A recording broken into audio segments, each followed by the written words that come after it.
Democratic socialism is like a dating profile. Things look great until you meet up in the real world. For example, Bernie Sanders, his big thing was always bringing single-payer health care to our country of 340 million. But when liberal, tie-dyed Vermont tried to do it for a population of 626,000, it collapsed like that poor in the Oval Office last week. The DSA are radicals about this concept, and radical economic policy is always ineluctably married to radical social policy. That line hits differently depending on who's listening. Some laugh, some go quiet, because it sounds simple, but carries real tension underneath. Democratic socialism often shows up in a clean package. Free healthcare, free education, higher taxes on the wealthy, no one left behind. It feels fair as a slogan, but in reality, budgets, taxes, bureaucracy, and incentives start reshaping the promise. Tax the rich becomes a debate about limits. Universal healthcare becomes a question of scale. And the label starts looking more complicated than the branding suggests. That's where Bill Maher steps in, asking the question most people avoid. Where does the money actually come from? And what happens if it is not enough? The split then becomes clear. Are expectations being refined, or are they being built in a way that can't survive reality? An economy, to me, I know I've said this before, I still don't get it. Last week was tax day, and as usual, because HBO is so generous, and I'm sure so will be the new owners, I paid to the government, if you add in state tax, local sales, property, fees, Obamacare, probably almost 60% of what I earn. That's a lot. People love talking about the rich like it's one fixed idea, usually in speeches where nobody in the room is expected to answer back. It works fine until someone actually does. And I still wouldn't mind if Bernie Sanders would stop saying the rich don't pay taxes.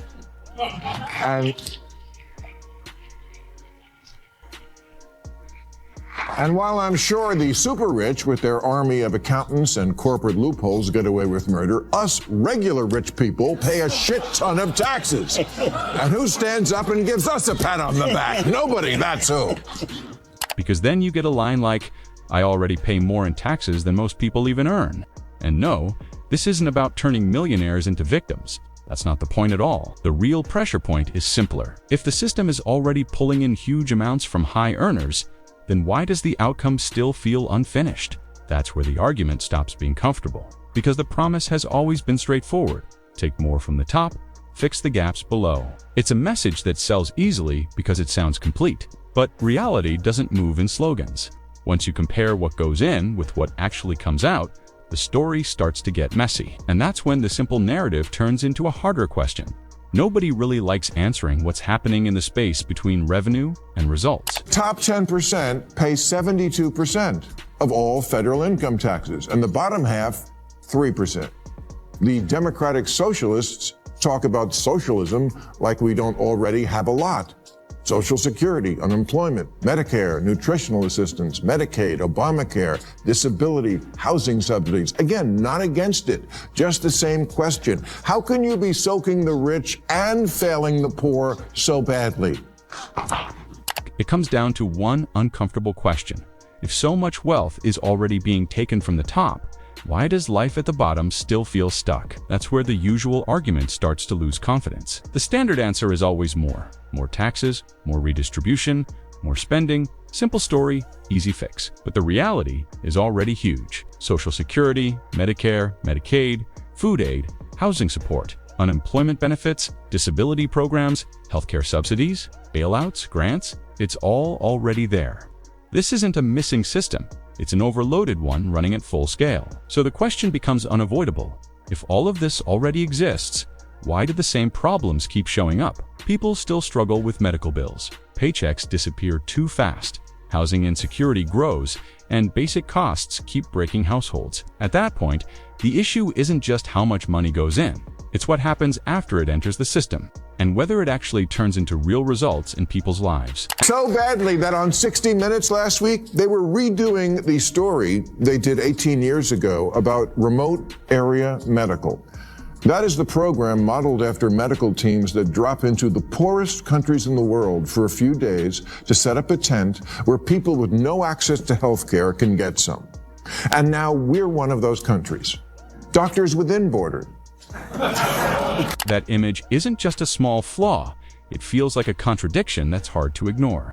On one side, a country projecting itself as the most advanced in the world, funding aid, running military operations, and responding to crises globally. On the other side, people still lining up for basic medical care in temporary setups, as if the system is permanently in emergency mode. That gap is where discomfort starts to build. Bill Maher's critique lands right there. He's not questioning helping people. He's questioning why the same struggles are constantly used to justify more government power. While conditions don't seem to improve at the same pace, and that's the tension point. When the message keeps circling back to urgency and compassion, we need more funding, but the results don't shift much. People start rethinking what they're being told. At that point, it stops being just about intent.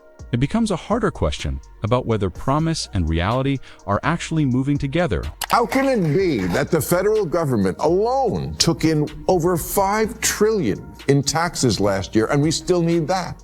Are we really this incompetent and corrupt? Don't answer that.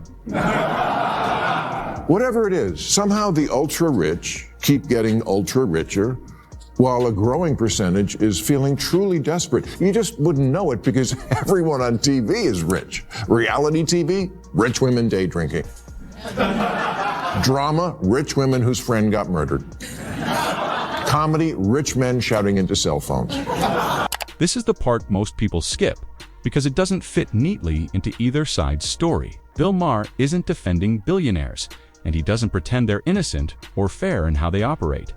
He knows the reality. Wealthy people use layers of lawyers, accountants, and legal structures to reduce taxes. But that's only one side of it. His point is that two things can be true at once. You can criticize extreme wealth and still admit the system itself has serious flaws. Both can exist without canceling each other out. Yes, loopholes exist at the top. And yes, large government systems can still waste huge amounts of money and fail to deliver results people actually feel. That overlap is where the simple political story falls apart.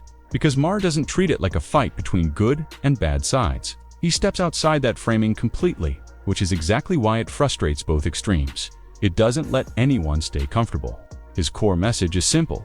Slogans sound clean, but reality rarely follows them. And once you judge systems by real outcomes instead of talking points, the narrative gets a lot harder to control. He seems like a nice guy, and I congratulate him on an extraordinary political achievement. But before the whole left side of the country catches socialism fever, let's listen to the other big winner in last Tuesday's election, Virginia Governor-elect Abigail Spanberger, who before the 24 election said things like, "If the party didn't shift to the center, we will get fucking torn apart. And we need to never use the word socialist or socialism ever again." Well, she was right, but they didn't listen. Typical, am I right, ladies? This is where the argument shifts completely. It's no longer about policy or numbers. It's about how people actually hear things. A lot of politicians miss the gap between online approval and real-world reaction. What works on social media doesn't always survive outside it. Online, democratic socialist can sound modern, confident, even morally strong. In some places, it becomes part of identity and political branding. At least the party has a clear choice here, very clear. One wing is saying don't ever use the word socialist again, and one is saying, I am a democratic socialist. Clear, huh? So how do we decide who's right?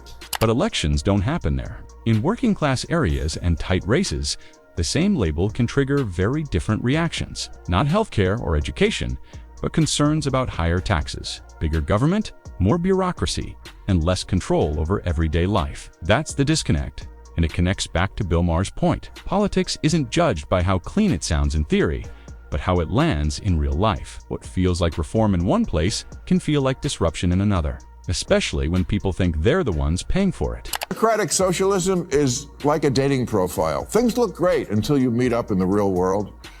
For example, Bernie Sanders, his big thing was always bringing single-payer health care to our country of 340 million. But when liberal tie-dyed Vermont tried to do it for a population of 626,000, it collapsed like that poor in the Oval Office last week. people don't usually say this part out loud because it disrupts the cleaner version of politics they prefer.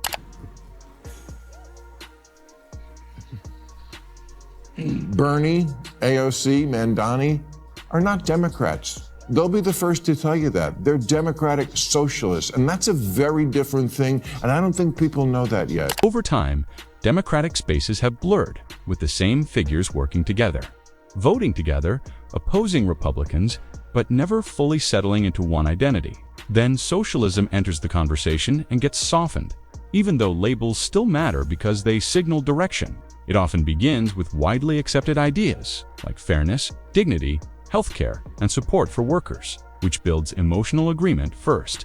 After that, the focus shifts toward higher taxes, bigger programs, and stronger government control. Gradually, what feels like help to some starts to feel like restriction to others, and that's where the real divide appears, not in slogans, but in how those ideas function once they hold power. This is against why people sometimes, I think, question some of what you're saying.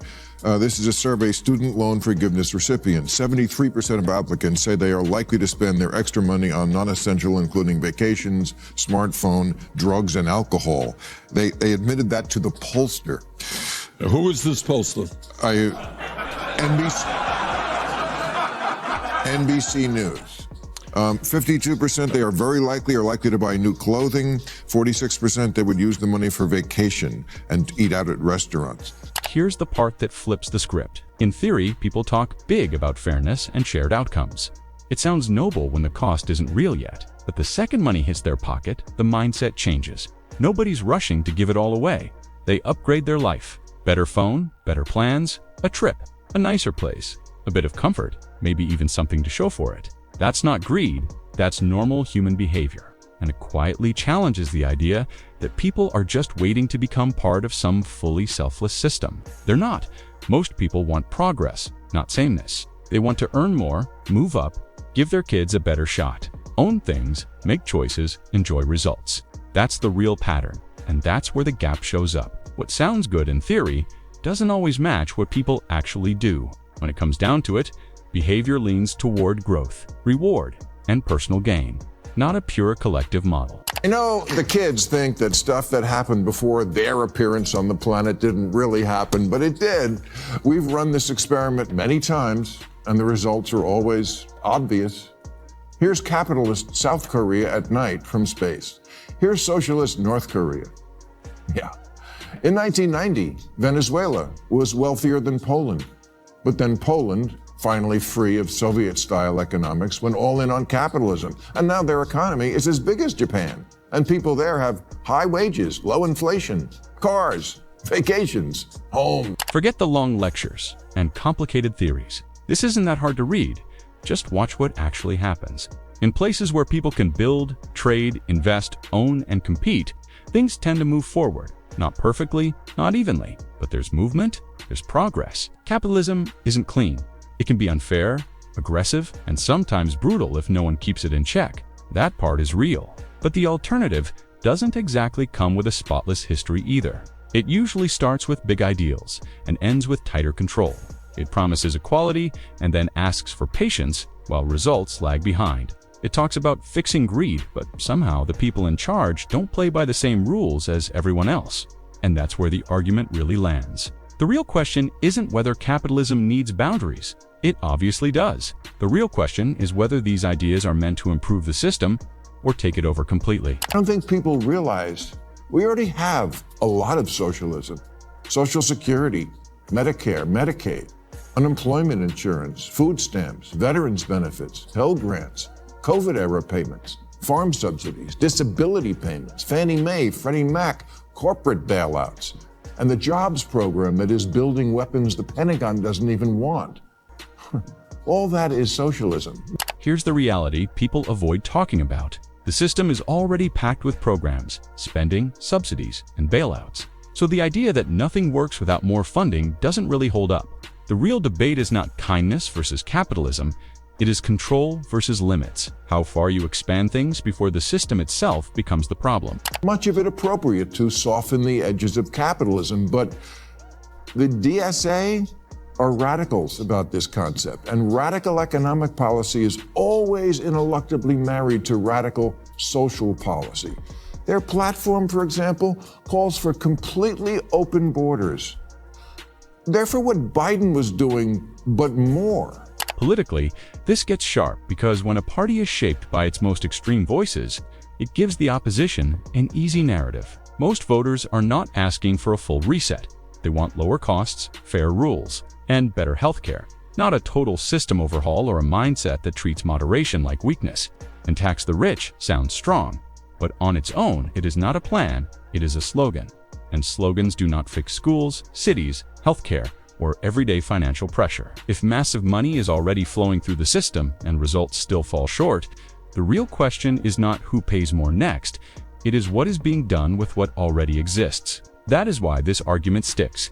It shifts focus back to outcomes, not emotion. At the end of the day, it is not about which side sounds better. It is about what actually works when real pressure hits.